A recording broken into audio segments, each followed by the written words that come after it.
here, put on your head. Okay, so that's difficult to see usually. What is done here is that they apply what we call a dye penetrant. Okay, cracks may be found by the use of a dye penetrant inspection. Okay, it is effective on ferrous or non-ferrous metals, okay, and non-porous plastics. Okay, the principle is very simple. It simply applies to the spraying of a dye penetrating liquid. Okay, the word dye here, tina, okay, could be any dye. It's simply dye. It's simply a color. Okay, okay. So the material has a very low surface tension.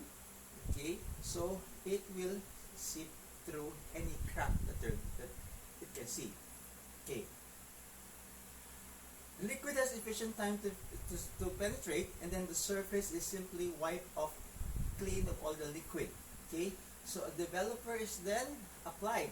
So once a developer is applied, there is a white chalky powder that will go into your dye penetrant, and the penetrant is usually dyed bright red.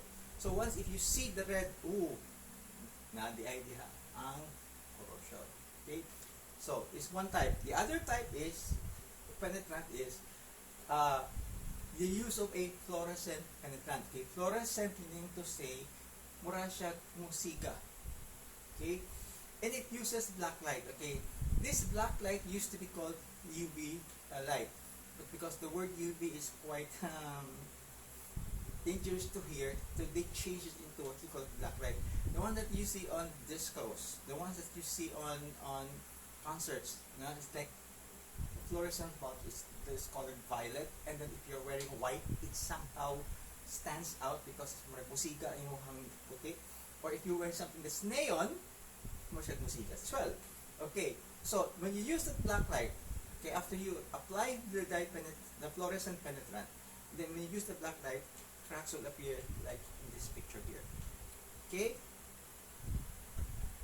However, just like the visual inspection, it has its limitations. One is it can fail to show a crack due to so much corrosion.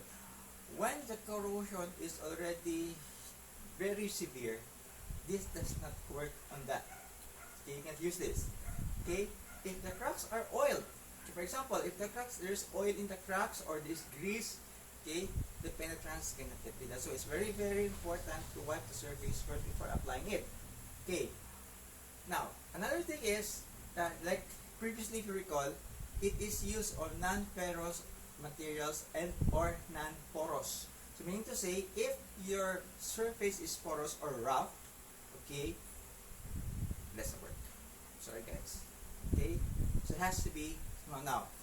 If this does not work on it, okay, because like I said, this will only work for those who have cracks. Okay, now if the type of corrosion is quite severe, then you can use another method we call ultrasonic inspection. Okay, this has recently been applied to detecting corrosion. It uses what we call ultrasonic energy, similar to a sound wave, sound energy.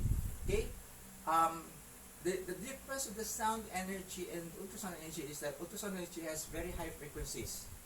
Okay, so high frequency pulses energy similar to sound waves. Okay, it uses also frequency far enough to be audible.